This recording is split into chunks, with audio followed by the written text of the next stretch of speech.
समाधान के साथ हर व्यक्ति सुखी होता है, समस्या के साथ दुखी होता है। यह आपका हमारा सबका देखा हुआ लेखा जोखा है।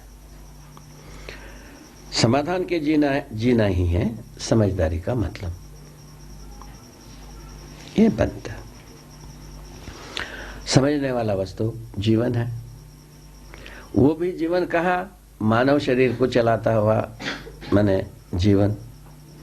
आप हम कुछ भी बैल को, गाय को, भैंस को जो कुछ भी सिखाए वो सब संवेदनशीलता के अर्थ में ही है। मारे पीटे और उसको चलने को सिखा दिया, दाना पानी दिए और जो तोता को बोलने को सिखा दिए। ये सब संवेदनशीलता के आधार पर जानवरों को, जीवों को कुछ सिखाया जा सकता है। वो सब तो आदमी कर चुका है, उसमें कोई खास बात नहीं। अब आदमी स्वयं क्या कैसा एक दूसरे को समझाया जाए। ये मार पीट करके तो किसी को कोई ने समझा नहीं पाया। ठीक है, मार पीट करके यही है भाई पैदा किया, और जो आजीविका की भय से आदमी जितना देर यंत्रित रहता है उतने देर तक यंत्रित रहता है, उसके बाद भय का कवच को उतार के रख देता है। ये तो नीति विधि से ये पाए गए। आज जिसको हम भयभीत करके अपने आजीविका को सुगम बनाने के लिए, उनके आजीविका के भरोसा दिलाने के लिए हम जितने भी भयभीत किया, वो कुछ दिनों बाद वो सब टूट फूट गया। इसका गवाही है विगत में गुजरी हुई दास युग में दिया गया यंत्रणाएं, भोगा गया यंत्रणाएं, और उसके बाद दास युग से मुक्ति होना भी इतिहास में अंकित है। इस ढंग से हम इस बात की मूल्यांकन कर सकते हैं। तो हम भयभीत करके कोई सही जगह में जाने की जगह नहीं है। यदि जगह है तो संवेदनशीलता की जगह में है। संवेदनशीलता में भय और प्रलोभन होता ही।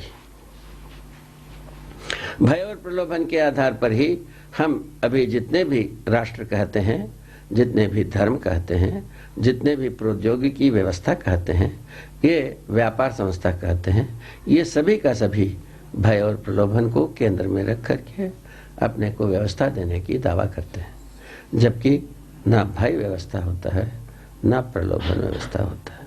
छोटी सी बात, यदि ये स्वीकार होता है, हो क्या होना ये चाहिए निरंतर, जो मनुष्य के पास मूल्य और मूल्यांकन होना चाहिए। मूल्यों को पहचानने की विधि चाहिए, मूल्यांकन करने की टेक्निक चाहिए। ये दोनों चीज हमारे पास रहने से निरंतर समाधान की परंपरा चलेगी। मूल्यों को मूल्य जो है ना, समझदारी के आधार पर बात की है। मूल्यांकन भी समझदारी का ही प्रक्रिया है। ये शरीर की शारीरिक आंतरिक प्रक्रिया नहीं है।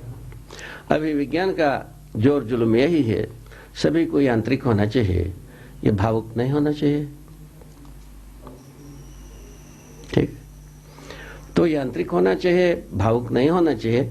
तो इसी में यांत्रिकता में भय और प्रलोभन से जूझे रहो, और भय और प्रलोभन की जूझते तो वो जो विद्या जो बनी विज्ञानी विद्या, तो ये धरती को ही बर्बाद करने की जगह में आए। मानव परंपरा रहेगा कि नहीं रहेगा? ठीक है, यांत्रिक विधि से क्या हो गई? ये धरती रहेगा नहीं रहेगा, इसी में प्रश्न चिन्ह आने लगे, जिसको विज्ञानी लोग खुद ही बोलते रहते हैं, पेपरों में हम लोग पढ़ते ही रहते हैं। ये सब बीती गुजरी हुई घिसी पीटी बात है। तो इन आशयों को यदि हम हृदयंगम कर पाते हैं तो तब अपने में एक जिज्ञासा जन्म भी सकता है। आखिरकार कोई समस्या है तो समाधान भी तो होगा। समस्या के लिए कुछ होता नहीं है। कितने भी समस्या को इकट्ठा करो तो समाधान तो होता नहीं। समस्या से समस्या ही है और कुछ होता नहीं। पता चल गई तो समाधान हमको चाहिए, समाधान के बिना राहत नहीं है। इसलिए समाधान पाने के लिए मूल्य और मूल्यांकन की जरूरत है। मूल्य और मूल्यांकन विधि से व्यवस्था को समीकरण करने वाली पद्धति को हमें विकसित करना है। ठीक है, इस ढंग से मानव अपने जीवन संबंधी जीवन को केंद्र में रखकर जीवन संबंधी, जीवन तृप्ति संबंधी सारे बातों को समझकर यदि व्यवस्था को समीकरण करेंगे हम सफल हो जाएंगे। यदि जीवन को भुलावा देकर शरीर के अर्थ में हम जितने भी व्यवस्था देते हैं, ये जितना व्यवस्था देंगे उतने में और अव्यवस्था पैदा होता है। व्यवस्था देने के लिए भी हमको अव्यवस्था करना है, इस जगह में हम आ गए हैं। इसीलिए इस छूत से, इस अभिशाप से, इस प्रवृत्ति से हम छुटकारा पाना संभव है। कैसे संभव हुआ? पहले मुद्दा क्या हुआ? आप हमारे में सब में जीवन समान रूप में कार्यरत है, ठीक है? तो शरीर को जीवंत बना के रखता है।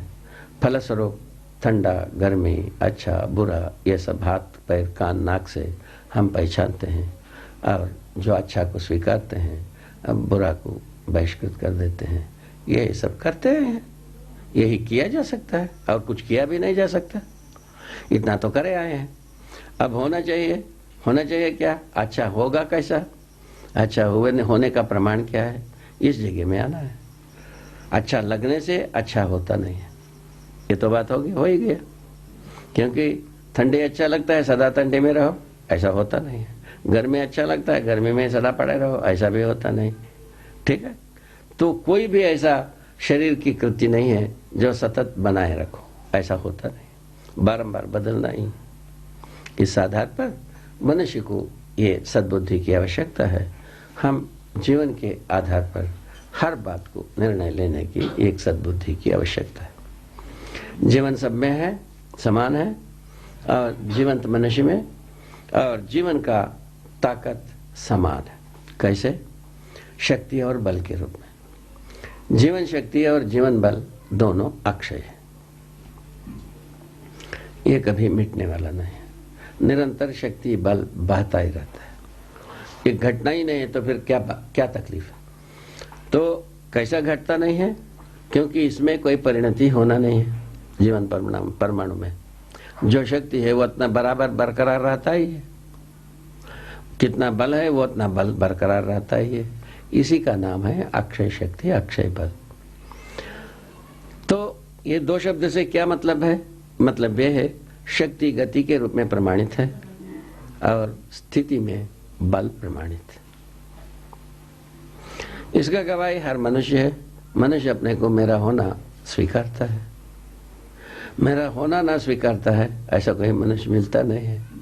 यदि मिलता है तो मृतक रहेगा, बेहोश रहेगा, रोगी रहेगा, कुछ ना कुछ रहेगा, ऐसा स्थिति रहेगा। स्वस्थ मनुष्य, हर व्यक्ति अपने को होना स्वीकारता है। होना ही वर्तमान है, वर्तमान में ही हर वस्तु का अध्ययन है। उसी क्रम में वर्तमान में जीवन सब में समान है और बल और शक्ति समान है। तीन बात हो गई। चौथा बात है जीवन का लक्ष्य एक ही है। आपका, हमारा, ये जितने भी 700 करोड़ आदमी इस धरती पर है, सबका लक्ष्य एक ही है, वो है सुखी होना।